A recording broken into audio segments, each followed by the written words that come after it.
वैदिक पर्सपेक्टिव के इस YouTube चैनल को सब्सक्राइब करें, वीडियो को लाइक व शेयर करें। ओम नाई दिवह पृथिव्या अंतमापुहना मायाभिधनदाम पर्यभुवन युजम वज्रम मुठभः चक्र इंद्रो निर्ज्योतिषा तमसोगा अदुक्षा। नहीं प्राप्त किया जिन्होंने स्वर्ग और पृथ्वी का अंत, नहीं किया प्रज्ञाओं द्वारा धन देने वाली का सर्वतः तिरस्कार। युक्त को वज्र किया वृषभ ने, इंद्रियों को वश में करने वाले ने निरंतर दोहन किया ज्योति पूर्वक अंधकार की गमन की जाने योग्य का। ये ऋग्वेद के पहले मंडल के 33वें सूक्त का 10वां मंत्र है और उसका जो नया भाष्य हुआ है वो अपन तो ले रहे हैं। इसमें जो युजम वज्रम बृहस्पति वृषभ दृढ़ युज वज्र वृषभ वज्र को जोड़ता है। इस मंत्रांश का भाव इस पर चल रहा है। यहाँ सब्जेक्ट ये चल रहा है कि जो वज्र जो है, वज्र से अभिप्राय है यहाँ पुरुष और उषान। तो उसका जब उपयोग करके व्यक्ति जो है वो जोड़ता है उसके उपयोग से व्यक्ति जो है जोड़ता है। तो एक्चुअल में सारे जो धर्म मत है वो ये जो अभिप्राय है उसमें जो सेक्स के प्रति जो दृष्टिकोण है लोगों का, तो वो इसको एक्सेप्ट नहीं करते। इस अर्थ को वो एक्सेप्ट नहीं करते, कोई भी धर्म मत इसको एक्सेप्ट नहीं करते। तो क्यों नहीं करते? क्योंकि जो उनके जो आज की जो सोसाइटी है उसके जो पहले से जो सब कुछ चला आ रहा है उनमें क्या है कि सेक्स के प्रति जो है उनका जो दृष्टिकोण है वो पहले से नकारात्मक है कि दही स्वरूप को वो स्वीकार नहीं करते। कारण ये है कि उनकी जो मान्यताएं हैं और हिंदू धर्म की जो मान्यता है उसमें बेसिक अंतर ये है कि वेद जो है या हिंदू धर्म जो है वो ये मानता है कि सुकृत को ही औरत गमन का अधिकार है। और जो यहाँ का जो ज्ञान विज्ञान है उसमें सेक्स के विषय में बहुत सारी जो नैतिक प्रतिबंध, सेक्स को नैतिक प्रतिबंधों में रखा गया है। नैतिकता के साथ करने की ये हमारे यहाँ अनुमति है। मतलब डिसिप्लिन, अनुशासन है, अनैतिक नहीं। सेक्स जिस रूप में हिंदू धर्म में माना जाता है या वेद में जो इसमें बताया गया है वो पूरी तरह क्या है, नैतिक है उसकी पृष्ठभूमि। तो ये जो नैतिक बंधन है इनको लोग स्वीकार नहीं कर रहे। ये सबसे बड़ा मेन रीजन है हिंदू धर्म के विरोध का, कि इसमें कोई डिसिप्लिन नहीं होना, अनुशासन नहीं होना। ये जो शर्त है कि सुकृत ही कर सकता है, तो ये जो शर्त है वो नहीं होना। अब बेसिकली जो मुद्दा है कि सुकृत होने में क्या दिक्कत है, जो उनको यही दिक्कत है, सुकृत होने में ही दिक्कत है, वो सुकृत नहीं होना चाहते। तो मुद्दा जो यही है, लड़ाई का कारण यही है, सेक्स से घृणा का कारण यही है। क्योंकि उसमें जो समर्थता है वो बगैर सत्कर्मों के नहीं आएगी, यानी सक्षम नहीं हो सकता व्यक्ति उस मात्रा में नहीं कर सकता जिस मात्रा में कि वेद कहता है करने को, या वेद के अनुयायी जिस मात्रा में उसमें सक्षम होते हैं।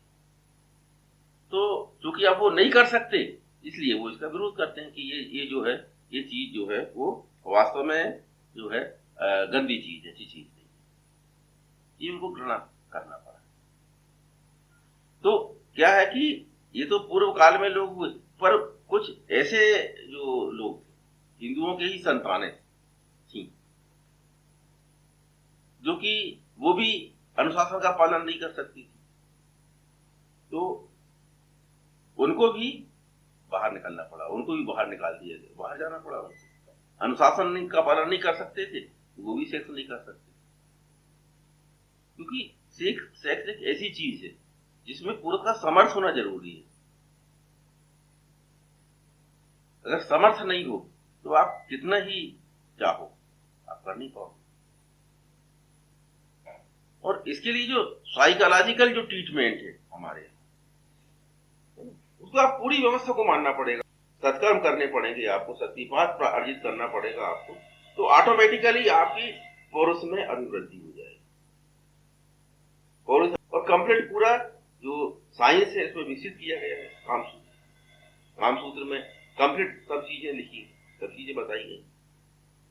तो पूरी जो स्टडी जो की गई है उसके लिए वो सब चीज को अगर अपनाना है, आकर्षक तो लगता है, पर सवाल है कि शारीरिक रूप से सक्षम होना चाहिए ना आदमी। तो शारीरिक सक्षमता कैसे आएगी? शारीरिक सक्षमता आती है अनुशासन से। आपका जीवन अनुशासित होना चाहिए। अगर आप जीवन में अनुशासित नहीं होंगे तो शारीरिक रूप से आप कमजोर रहेंगे, आप भले किसी चीज को कितना ही क्यों ना चाहें। सेक्स एक ऐसी क्रिया है कि उसमें पुरुष का उत्तेजित होना नितांत अनिवार्य है। अगर उत्तेजना नहीं है तो आप कुछ नहीं, सब आपका ज्ञान विज्ञान जो है वो रखा के रखा रह जाएगा। सक्षमता अनिवार्य है। तो सक्षमता कैसे होगी? तो जो लोग अक्षम रहे उन्होंने क्या किया? जो सक्षम नहीं थे तो अब क्या बोलेंगे वो? वही कि जब अंगूर अपनों को नहीं मिल सकते तो अंगूर खट्टे। तो उन्होंने बोला कि ये चीज गंदी है, ये चीज अच्छी नहीं है। तो ऐसे लोगों में कुछ लोग हिंदुओं की संतान भी थे, उनके पुत्र भी थे, और वो अलग हो गए और अलग होकर उन्होंने पारसी धर्म की उन्होंने पारसी धर्म अस्तित्व में आया। उन्होंने अपने आप को क्या कहना शुरू किया कि हम पवित्र हैं। क्यों? क्योंकि हमारे अंदर शक्ति गंदी है। तो हम पवित्र हैं, हम पारस हैं, और हिंदू जो है वो क्या है? वो लोहा है। हम पारस पत्थर हैं, हमसे जो भी जुड़ेगा वो पवित्र हो जाएगा, वो स्वर्ण बन। जैसे पारस जो है, पत्थर जो है, उसके संपर्क में अगर उससे अगर पत्थर को अगर लोहे से सुला दिया जाए तो लोहा जो है सोना बन जाता है।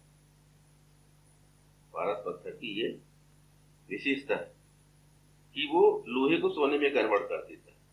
तो यही पारसियों ने अपने आप को कहना शुरू किया कि हम भी इतने पवित्र हैं कि हमारे संपर्क में जो आएगा तो वो स्वर्ण बन जाएगा। वो हिंदुओं से घृणा करते थे। क्यों? क्योंकि हिंदुओं की जो शिक्षाएं थी उनमें क्या था? जितनी धार्मिक शिक्षाएं थी, राजनीतिक शिक्षाएं थी या वैज्ञानिक शिक्षाएं थी, वो सब सेक्स ओरिएंटेड, सब सेक्स को लेकर। उसमें सेक्स एक महत्वपूर्ण भूमिका अदा करता। तो इस वजह से क्या है कि वो हिंदू से घृणा करते थे। और यहां से ही जो है एंटी हिंदू जो आंदोलन है वो पहली बार यहां से पड़ा। कारण क्या था? सेक्स में अक्षमता, नहीं कर सकते थे। तो जितने जो ऐसे लोग थे उन्होंने हिंदुओं को अपमानित करना शुरू किया, हिंदुओं के खिलाफ उल्ट जलूल बातें करना शुरू कर दिया, और अपने आप को उन्होंने ये घोषित किया कि हम पवित्र हैं। तो इसमें सेक्स हमारे जीवन में वैसा नहीं पाया जाता जैसा उनके यहाँ पाया जाता। तो हम पवित्र हैं और हिंदू जो है वो अपवित्र। तो यहां से एंटी हिंदू जो सोच है और जो आंदोलन है वो यहाँ से प्रारंभ। इस बात को बड़ी आसानी से समझा जा सकता है कि वो क्या मूलभूत गलती कर रहे थे, पर ये इतिहास है अब, और हमें जो है इसका अध्ययन भावना विहीन होकर करना है। इतिहास का जब भी अध्ययन करें तो भावना विहीन होकर करें, भावुक होकर न करें।